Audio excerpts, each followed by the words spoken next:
From the narrow streets of Funchal on the island of Madeira, a boy was born who would one day reshape football itself. His name was Cristiano Ronaldo, and before the world knew him as a global icon, he was just a thin, restless child chasing a ball through concrete alleys and dusty fields. Life was not easy in his home. His family struggled financially, and his father worked as a kit man at a local club while his mother worked long hours to keep the household alive. But hardship did something unusual to Cristiano. It did not slow him down. It pushed him forward. While other children rested, he played. While others stopped, he repeated. The ball never left his feet for long, as if it were stitched to his ambition. Even as a child at Andorrinha and later Nacional, he showed something rare. It wasn't just skill, it was obsession. He hated losing more than he loved winning. Tears came easily when things went wrong, not because he was weak, but because even then, he believed he was meant for something greater than failure. That belief took him far from home at just 12 years old, when he moved alone to join Sporting CP in Lisbon. It was the first real rupture in his life. He left behind his family, his comfort, his island accent, and entered a world where he was just another unknown boy among hundreds of talented players. Loneliness became his shadow. He missed home deeply. There were nights he cried quietly, thinking about returning. But every morning, he chose football again. He trained harder than everyone else, not because he was told to, but because something inside him refused to settle for ordinary. At Sporting, his talent began to separate him from the rest. Fast feet, fearless dribbling, and an unnatural confidence made him stand out. Coaches noticed that he wasn't just reacting to the game, he was trying to control it. And that kind of mindset, in a teenager, was rare. But at 15, everything almost ended before it began. A heart condition threatened his life and his career. Doctors warned of surgery. Uncertainty filled the air. For a moment, football disappeared from the conversation and survival took its place. But Cristiano returned from the operation with the same fire, as if fear had been replaced with clarity. He did not slow down. He accelerated. By 16, he was training with Sporting's senior team. By 17, he was playing professionally. And soon, fate arranged its turning point. In a friendly match against Manchester United, Cristiano played like a storm. He tore through defenders, twisting, accelerating, and humiliating experienced players with a confidence that seemed impossible for his age. After the match, Manchester United players reportedly urged their manager, Sir Alex Ferguson, to sign him immediately. Days later, he arrived in England. The world of Manchester was different from anything he had known. Cold weather. Faster football. Stronger opponents. He wore the iconic number 7 shirt, a number already filled with history and expectation. And at first, he struggled. He tried too much. He held onto the ball too long. He played like someone trying to prove everything at once. Criticism followed. People called him selfish, flamboyant, unfinished. But inside that criticism, something was forming. He did not break. He built. Hours after training, when others left, he stayed. He lifted weights. He repeated drills. He studied defenders. He refined his body like a sculptor refining stone. His transformation was not sudden, it was methodical. Season after season, he evolved. His body became stronger. His decision-making sharper. His end product more lethal. What was once flair became effectiveness. What was once potential became dominance. By 2007, he was the best player in England. By 2008, he was the best in the world. That year, Manchester United reached the final of the UEFA Champions League. Under the rain in Moscow, Cristiano scored in the final, experienced heartbreak in a penalty miss, and then watched his team win through a shootout. That night was not just victory, it was transformation. He was no longer a promising talent. He was a champion. Later that year, he won the Ballon d'Or, confirming what the world already suspected, he had become the best. But ambition rarely stays still. In 2009, he made a world record move to Real Madrid, entering the intense football world of Madrid. Here, pressure was not occasional, it was constant. Expectations were absolute. Every match was a test, every season a demand for trophies. And alongside him stood the era-defining rivalry with Lionel Messi. For nearly a decade, they pushed each other beyond human limits, redefining what football greatness looked like. Every goal scored by one felt answered by the other. Every record broken became temporary. At Real Madrid, Cristiano became something larger than a player. He became a machine of consistency. Hat-tricks became routine. Champions League nights became his stage. Defenders knew what was coming and still could not stop it. But behind the numbers was discipline. Early mornings. Strict diet. Endless repetition. He treated his body like a long-term investment, not a temporary tool. While others aged, he refined himself. The peak came in European nights under the Champions League spotlight. In the UEFA Champions League, he delivered moments that felt unreal, bicycle kicks, last-minute goals, decisive performances that turned elimination into victory. Between 2014 and 2018, he led Real Madrid to multiple Champions League titles, cementing a legacy that no one could ignore. He became the club's all-time top scorer, a record built not on moments but on relentless accumulation. Internationally, his journey with the Portugal national team carried a different weight. For years, critics said he could not replicate club success with his country. But in 2016, everything changed. At the UEFA Euro 2016, Portugal entered without the status of favourites. In the final against France, Cristiano was injured early and forced off the pitch. For most players, that would have ended their influence. But he did not leave the game emotionally. From the sidelines, he led. He instructed. He believed. And when Portugal scored the winning goal in extra time, he lifted the trophy not as a scorer, but as a leader who carried a nation. It was one of the most human victories of his life. Later, he moved to Juventus in Turin, proving himself again in a different football culture. Goals followed him as they always had. Age did not diminish his hunger. In 2021, he returned to Manchester United, completing a narrative circle that felt almost scripted. He still delivered moments of brilliance, still scored decisive goals, still reminded the world of his presence. But football evolves. Teams rebuild. Time moves forward. In 2023, he joined Al Nassr, entering a new chapter not defined by decline, but by reinvention. He brought global attention to new football landscapes, continued scoring, continued training, continued competing. Because for Cristiano Ronaldo, identity was never tied to location. It was tied to discipline. And discipline does not retire.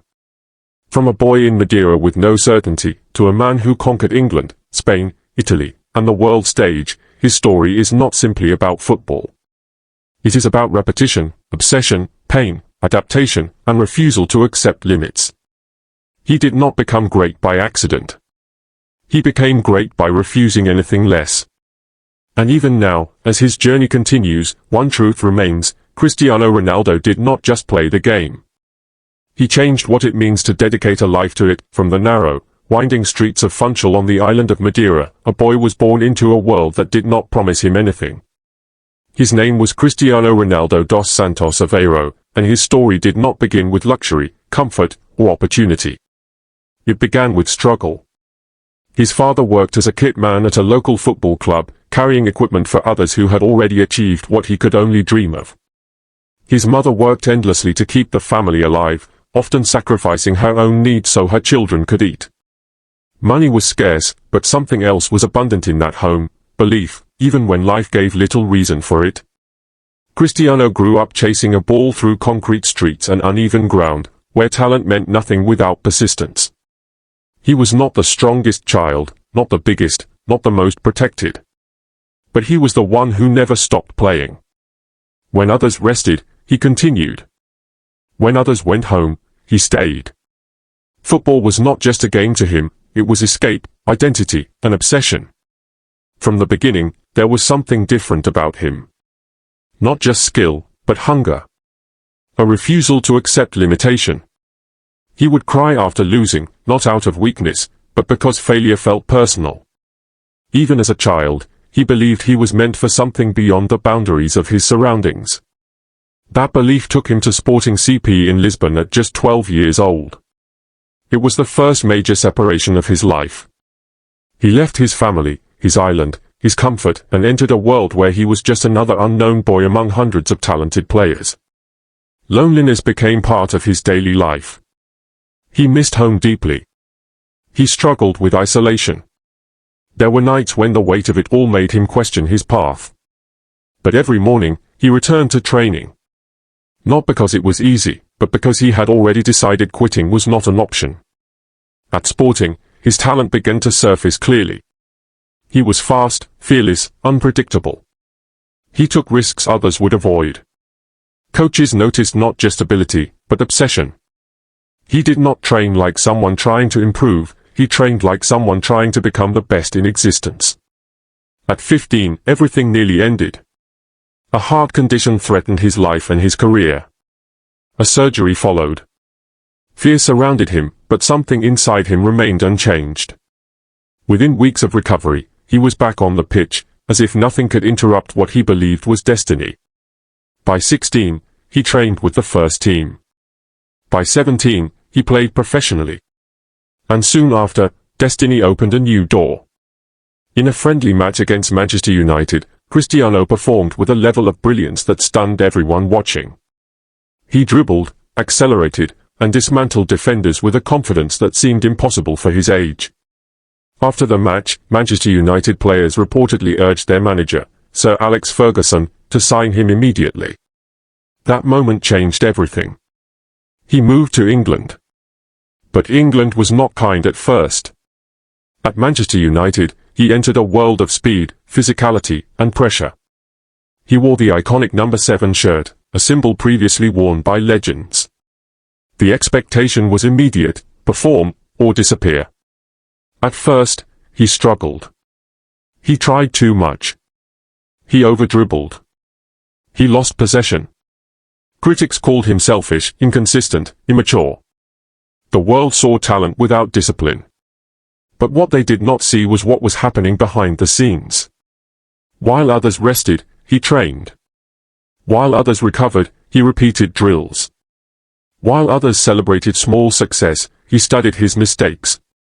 He began transforming, not just his game, but his body, his mindset, and his identity.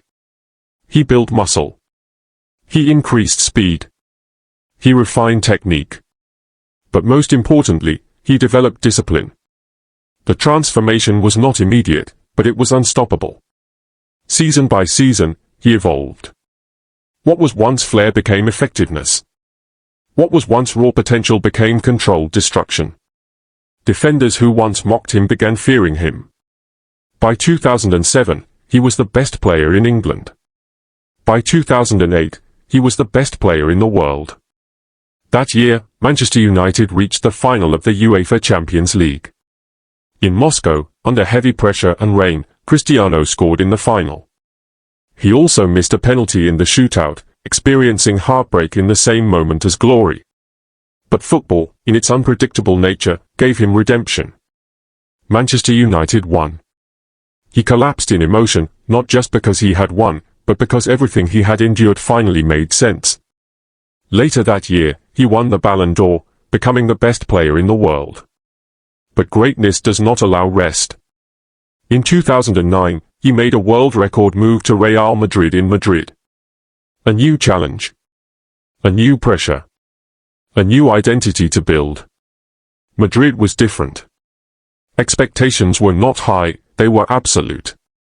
Every match was a demand for excellence. Every season required trophies. And standing across from him in this era was Lionel Messi, a rival who would push him beyond normal human limits. Their rivalry became the greatest sporting duel in modern history. Not enemies, but reflections, each forcing the other to evolve. Cristiano responded by becoming more efficient, more powerful, more consistent. He turned scoring into routine. He turned pressure into fuel. At Real Madrid, he reached a level of output the sport had never seen. Hat-tricks became common. Records were shattered repeatedly. Champions League nights became his stage, where he delivered when others collapsed. He did not just play matches, he defined eras. Between 2014 and 2018, he led Real Madrid to multiple UEFA Champions League titles, including unforgettable comebacks and decisive final performances. He became the club's all-time top scorer, a record built not on moments of brilliance alone, but on relentless consistency. But his story was not only club success. With the Portugal national team, he carried a nation for years. Critics said he could not win internationally. He answered not with words, but with persistence. At the UEFA Euro 2016, Portugal entered without expectation. In the final, Cristiano was injured early and forced to leave the pitch. For most players, that would have ended influence. For him, it changed form. From the sidelines, he became a leader. He guided, encouraged, and believed. When Portugal scored the winning goal in extra time, he lifted the trophy as captain, not as scorer, but as symbol. It was emotional proof that leadership is not always physical. Later, he moved to Juventus in Turin, proving himself once again in a new system, a new league, a new challenge. Age did not slow him. Discipline protected him. He returned to Manchester United in 2021, closing a symbolic circle. He still scored. He still inspired. He still proved that greatness does not fade, it adapts. In 2023, he joined Al Nassr, entering a new chapter that many misunderstood. But for Cristiano, it was never about validation, it was about continuation. Because his story was never built on location. It was built on repetition. On discipline. On obsession. From a boy in Madeira with nothing but a ball and belief, to one of the greatest athletes in history, his journey is not simply about football. It is about what happens when talent refuses to accept limitation, and when discipline refuses to accept failure. He did not rise because life was easy. He rose because he never stopped when it was hard. And that is what makes his story not just legendary, but human.